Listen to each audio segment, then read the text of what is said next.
Welcome back, guys, to All Things Single Seater with myself and Jordan. We are here for the Emilia Romagna Grand Prix preview of this weekend. Jordan, what are we expecting? Well, a lot of rain, maybe some surprises, but it should be good fun. Obviously, fans are back, which is nice to see, and Ferrari are leading both championships. Which is also great to see. As Seb said a few years ago, everyone's a Ferrari fan. Even if you're not, you kind of are. And it is really good to see them back up there, like their car, as we've said before. It's just at the moment it looks unbeatable. Obviously, that won't be the case all season. It could be the case all season. They might be the new Mercedes. Who knows? But yeah, this weekend is the first sprint qualifying of the season. So, what do we think about that? Um, I don't know. I still feel 50-50 about the whole thing. Obviously, they've changed it from last year. It's top eight get points now. Um, that's the only thing that's changed, which sometimes I think is good, but then it's like, well, top maybe five aren't really going to be fighting it out. Hmm. Then you don't know until it actually happens. So it could be completely different. I think people just get this idea in their heads that, oh, well, then I'm just going to sit there and like do nothing, which I have that idea in my head as well. Yeah. Um, but you don't know. You don't know until it happens.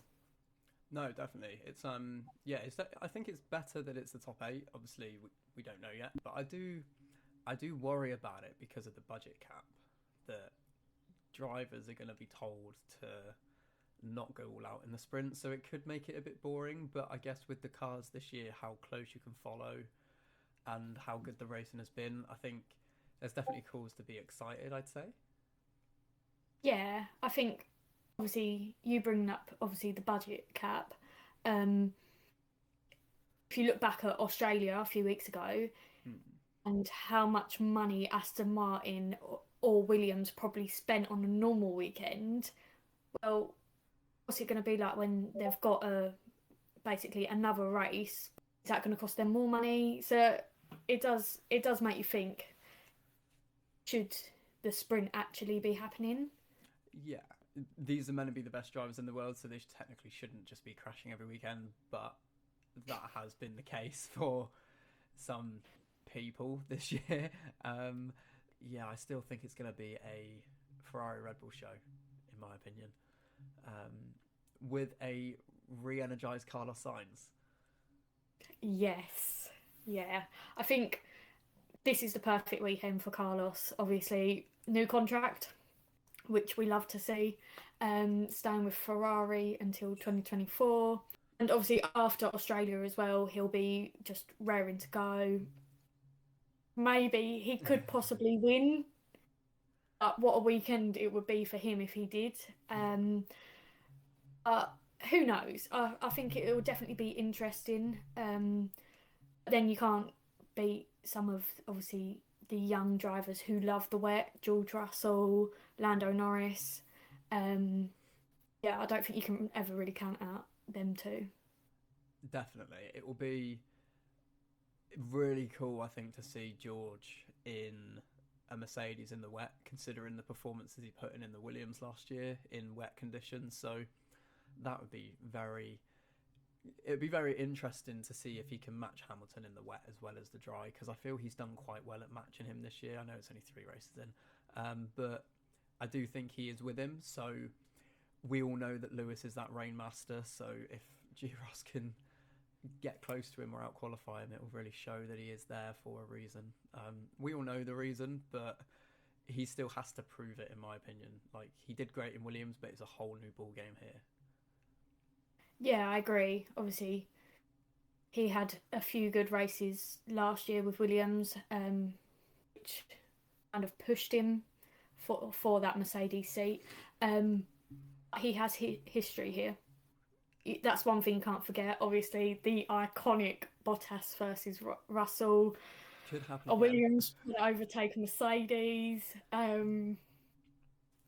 He and it was mixed conditions then as well. So it does make you think, could something like that happen again? Hopefully it won't, but he doesn't have the best of memories here, unlike obviously Lando. Got a podium last year. It is definitely going to be interesting because you've got the likes of Sergio as well. He obviously outqualified Max here last year. He's been much closer to Max this year. So there's always a chance that Max might not be the lead in Red Bull on Friday.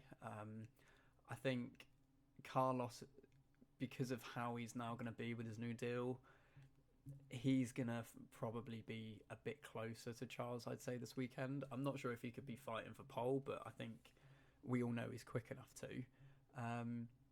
So at the moment, I can't really call it out of the top four for who's going to get pole. And obviously, if it is wet, then that brings another 4 or 5 drivers into the mix. It's going to be hard to see what cars suit this track as well, because I think Mercedes might struggle. Obviously, I think you mentioned before we started, they're bringing a few upgrades, aren't they? Yeah, I saw a post before we started, just like a tiny bit of the bodywork. Just looks like something to help maybe with cooling the engine. Not entirely sure, but nothing major, which should push them down anywhere, but shouldn't push them up into like top 3 or whatever. So obviously that's interesting, but then Red Bull are bringing quite big upgrades supposedly, which I think is quite risky. They're in a position where they need to bring upgrades to kind of fix their reliability, but if you rush them, they don't always work. So they're in a catch-22. I hope for their sake and for the spectacle that it does work, and they do have 2 cars that can fight throughout the distance of both races. But the fact that they've already had 3 retirements in the first 3 races, and now this weekend they've got 1.5, it does worry me. Yeah, seeing how they were last year, feel like they were on a completely different level. Whereas this year, I'm like, well, the reliability, you need a reliable car. Yeah. So it's like, well, is Max going to be able to defend his title, or is this reliability going to just keep happening every couple of races? They maybe have one good race, and then a couple races time they might have both drivers DNF, and it could just ruin their year completely. Yeah, definitely. I think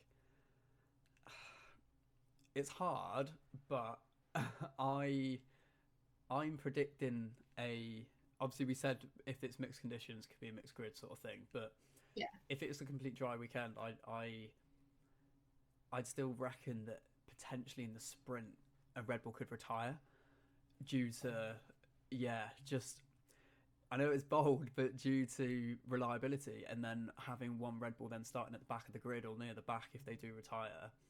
I don't think we can rule that out because they've proven that they can't really get to the end of every race. But McLaren, completely re-energized. They're claiming that they've done nothing to the car. It's suited to that track and those sorts of tracks. So I think that track's quite similar to Imola, really. It's like high speed corners. Yes, there are some slow speed corners, but it is very high speed track. So do you reckon we could see McLaren up there again this weekend in the battle for 5th and 6th? I'd say at least one car. I don't know. Oh, obviously they're going to be raring to go. They've just scored double points. Obviously Lando is on a 2-point streak now, and Lando loves this track. He absolutely loves it. So we could see a really good showing from him. Obviously in the wet, we've seen what he can do. Stuck it on pole last year. If he didn't have his crash in Spa, he probably would have got pole again. So I think you can't count out Lando to be up there in qualifying. I feel like if the McLarens were up there in qualifying, then they might drop back a little bit in the sprint, but then have a little bit of a comeback on the race. So I feel like it might be an up and down weekend for them. Don't know how Daniel feels about this track. I don't think he had the best time here last year. He didn't last year, no, but he did the year before. So Yeah, it is like, do we reckon that was partly down to the conditions and him getting used to that McLaren? You know, I'd like to see him up there, but I'm not convinced as of yet. I think it'll be interesting to see what people do in the sprint. Obviously, Fernando started on the softs in Silverstone and got a lightning start, and that was incredible. So it'll be interesting to see what people do with tyres for the sprint race. You might see some people gambling if they have qualified badly due to weather, I guess. But speaking of Fernando, Alpine. That was slick, wasn't it? It wasn't. Yeah. What do we think of them? Because they've been, I'd say, dark horses this year. well, I feel like Esteban has been the dark horse. Sorry, Fernando. Um, Obviously, Fernando's had a bit of a few problems. He retired back in Saudi. Mm, Um, Obviously, it wasn't his fault. And then he had that crash in qualifying at Australia. Also, wasn't his fault. yeah. Um, and he didn't have the best race. I don't think the strategy suited him in Australia because of obviously what happened in qualifying. So it kind of just ruined his whole weekend. Um, he could be on a comeback this weekend. I don't know. I think obviously with sprint format and obviously the new points, everything, I feel like it just throws it all up in the air again. If it kept with like the same points as last year, you could be like, don't think anything too crazy is going to happen. Yeah. But that 1 point for eighth position will mean everything for a team like Williams. Williams, Yeah. um, Alfa Romeo, maybe Aston Martin, and obviously, if you count obviously two Red Bulls, two Ferraris, two Mercedes, that's obviously top six already. Mm, Not saying that's how they're going to finish, but then obviously you've got Alpine, who seem like the fourth strongest team. yeah. Well, that's seven and eighth gone. You Yeah. could be battling with obviously cars lower down the grid, which could obviously go into a crash or push them wide, something like that, and they just might not back to where they want to be. Yeah. Definitely. Definitely. It is. The points are going to be very crucial, I think, for the lower teams, especially a team that hasn't scored yet, which is great for them, Aston Martin. I'm not The only expecting team great things. to Yeah, score. yeah, because of Albon. That's yeah, Aston Martin, mate. What is going on? I think um, I don't see them doing very well at all. I really don't see them doing well in Imola. Their car just looks heavy and slow. Yeah. Honestly, I try and like have like a positive mindset for Seb because he deserves the world, plain and simple. Um, but they're just going downhill, and the more they're going down and they're having bad weekends, the more Seb isn't going to want to be here. They No. they promised him a lot. What has actually happened? Their car has got worse in the past since 2020. Yeah. It's tricky. It's tricky because you know they Seb should be up there. We all know that, and Stroll is in the picture. But I mean, like they've got a great team. They've got a great. I don't want to say great owner. I don't think Lawrence is the guy to lead that team. There's been a lot of talk about his management role and his um, management tactics, which a few people have spoken out against. So I don't think they'll do anything with him leading that team and with Stroll in that car. I don't think Stroll is. I've said it before, and I know I probably sound like a stuck record. I don't think he's a bad driver. I think he is a good driver. I just don't think he is the driver that they need. Yeah. And that'll be a hard call for Stroll for his dad to make if he has to get rid of him. But I think, yeah, I just don't see them doing well. I honestly do think those two will be both out in Q1 this weekend. Yeah. Obviously, you never wish for like someone like Seb with his past to be out in Q1, but you've just got to be realistic. But no, it's going to be tricky for them. I think. I'm not sure about Williams. How do you think they're going to fare this weekend? Especially in quali. Or should we say, how's Albon going to fare? E1 all the way. No, I'm joking. I don't know, because obviously it's been a while since we've seen him in the wet. And if George could put that Williams into Q2, Q3, why can't Alex? Exactly. I think this could be, I don't want to say a good weekend, but I think it could be a strong weekend for Williams. Well, I want to say for Latifi. I really do. Like, I look at him on social media and I'm like, you're such a nice bloke. But behind a wheel of a car, you're just a donut is probably the best word to describe it. Obviously, we speak about him, I think, every week, as well as Stroll. Yeah.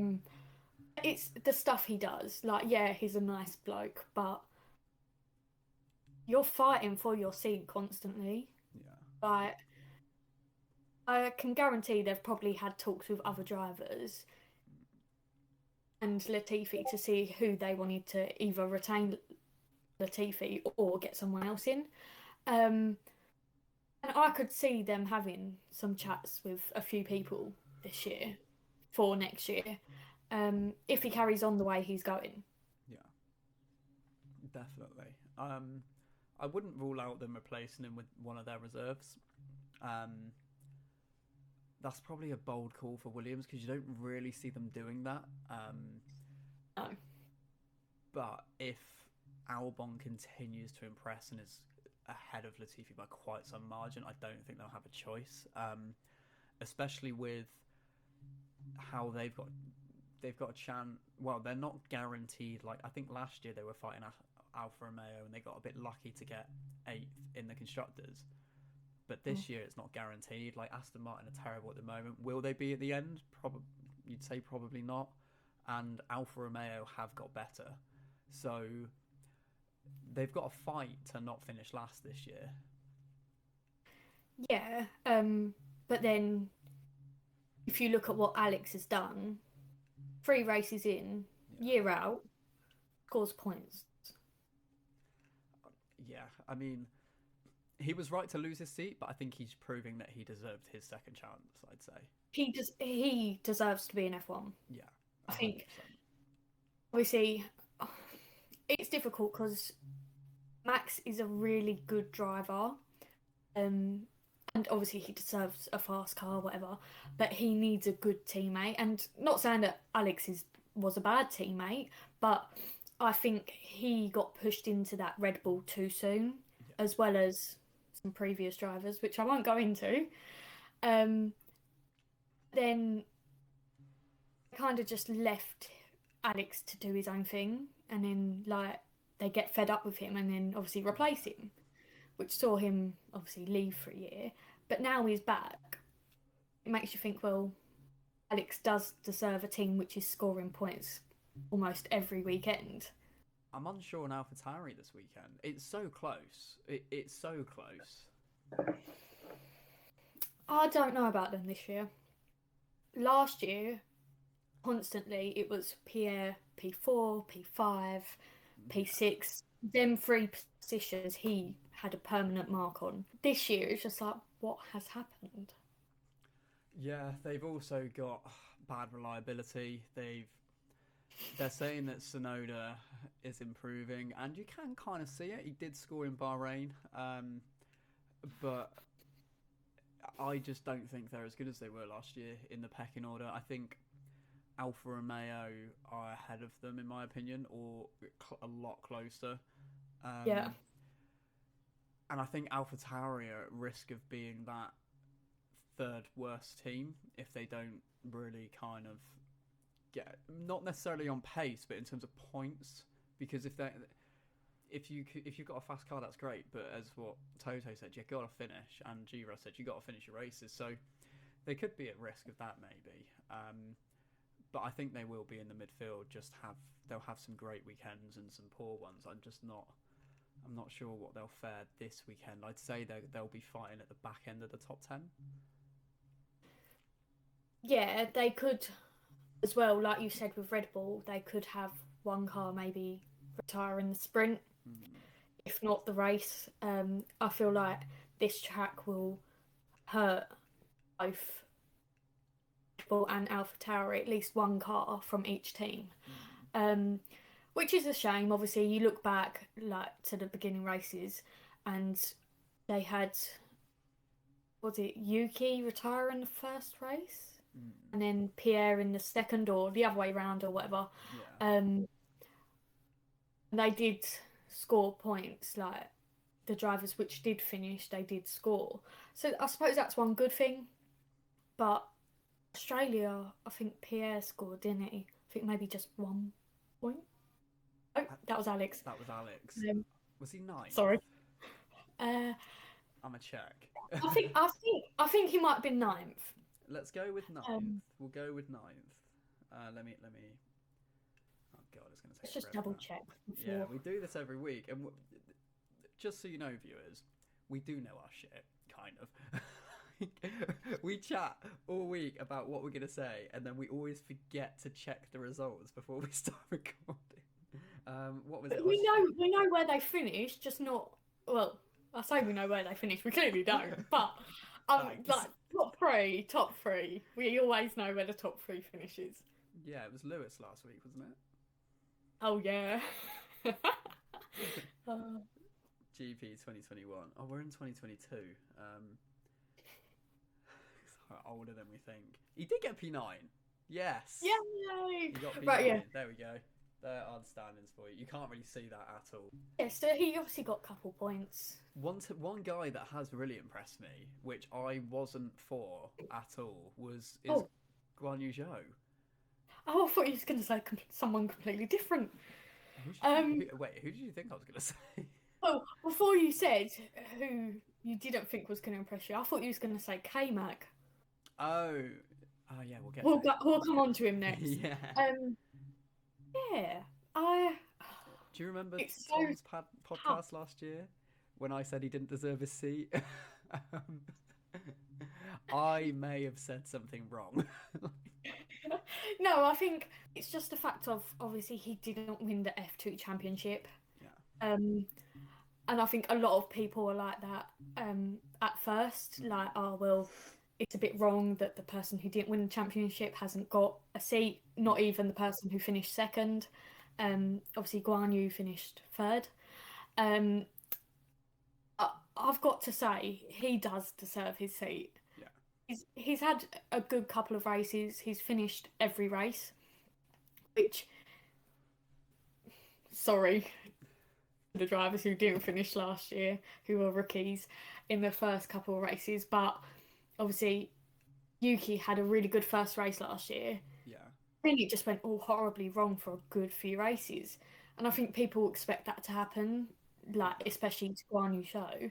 So I think he should be proud of himself. I've said it, I think maybe last week or the week before, that he should be proud of himself, and it's nice to see him getting more and more fans as well.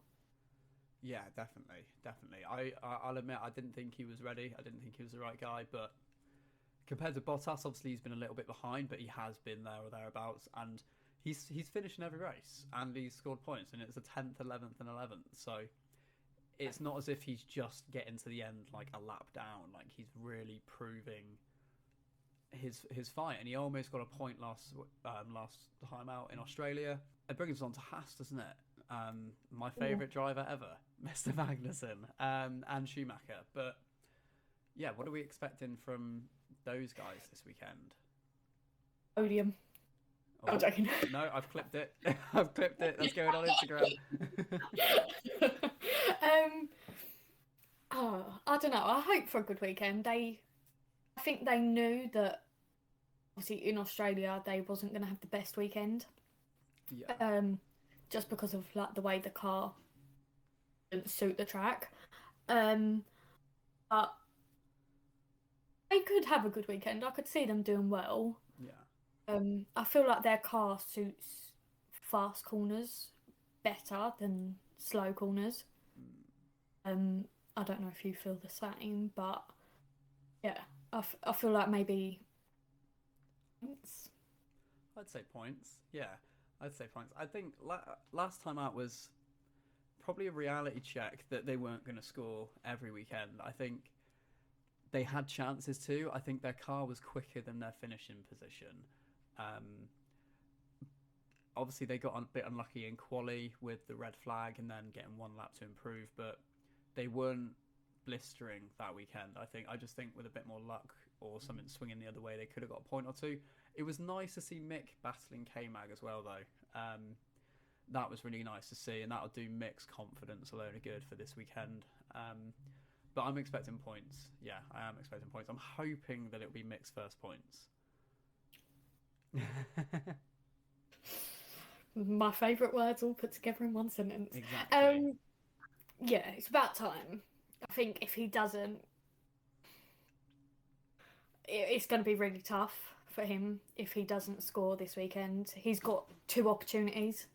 Yeah. He needs to at least one, either the sprint or the race. He needs to into the points. Yeah, exactly. Especially when Haas have a top 10 car, they 100% do. So they got a chance for a top 8 and a chance for a top 10. So realistically, they should be getting points in both. Not necessarily double points, but they should be getting points in both races or aiming for that. So it's definitely going to be interesting. It is quite close to call, but I think it's on to that point where we have to predict. So, Jordan.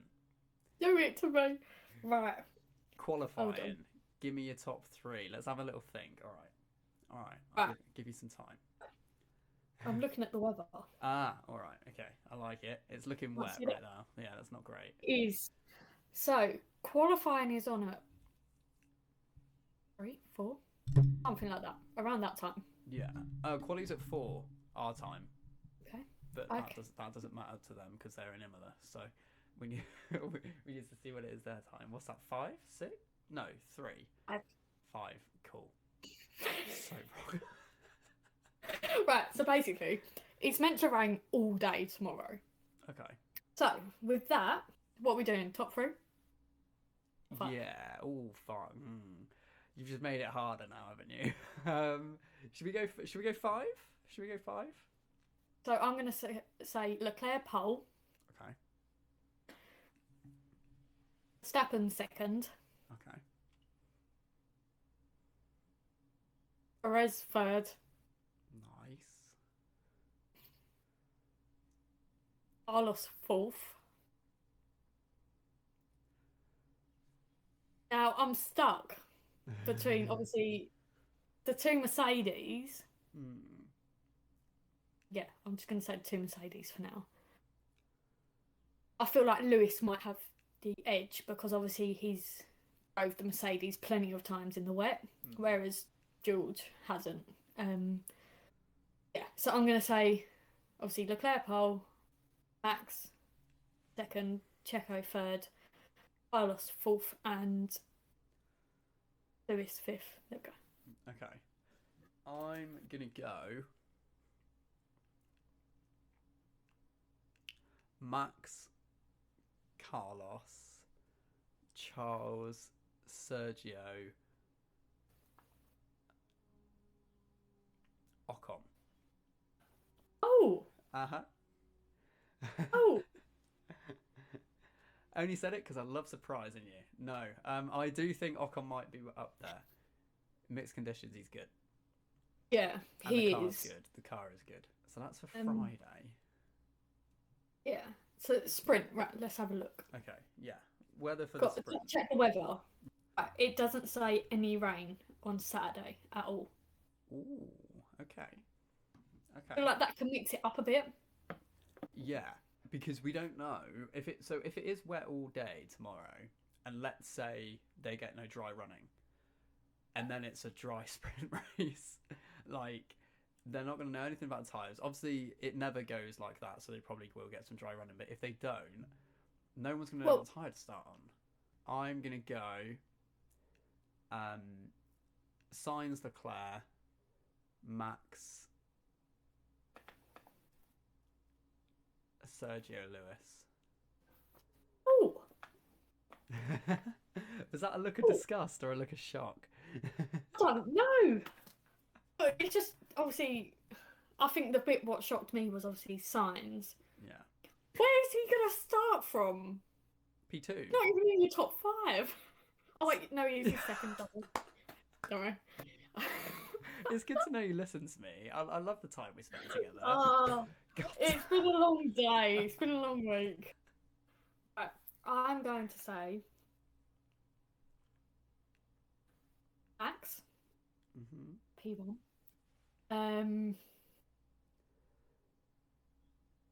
Leclerc second. Carlos third.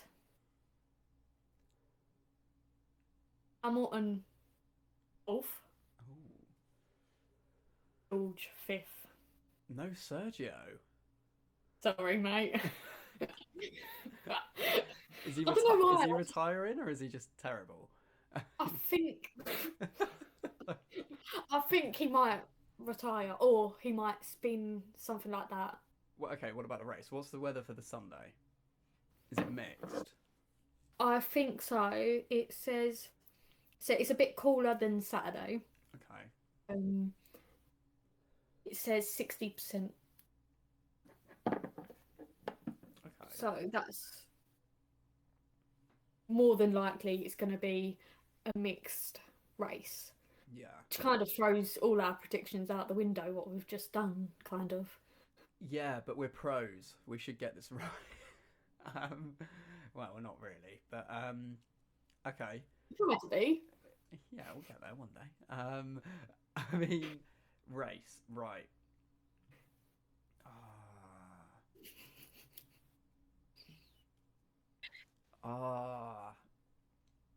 Max to win. Oh, Max to win. Yeah, and then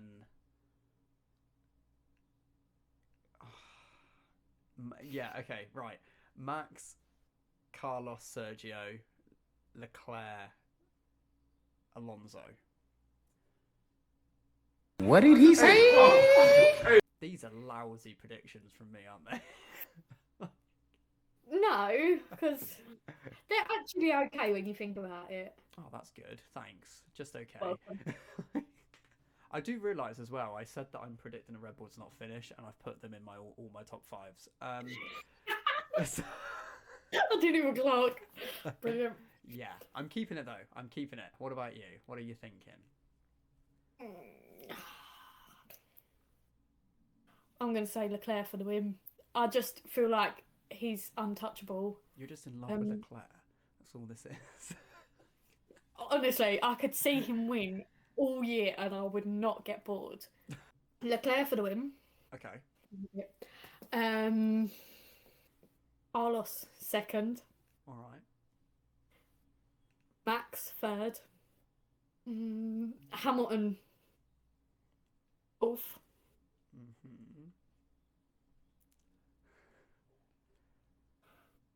I'm going to say Ocon fifth. Oh, I like it. Okay. We're on the same length. That there's going to be an Alpine up there. It's going to be an Alpine good weekend. I'm feeling it. Okay. Sunday's going to be interesting to see if we get any of these right. We'll probably be very embarrassed on the review on the review episode to admit how wrong we were. But yeah, we're gonna wrap up there, guys. So this is our kind of quali/race review preview kind of thing. But yeah, I hope you enjoy. Don't forget to like, comment, subscribe. Check out our Instagram as well, which will be on screen at some point now. Give us a follow. Really appreciate it, and we will see you all next time for the race review.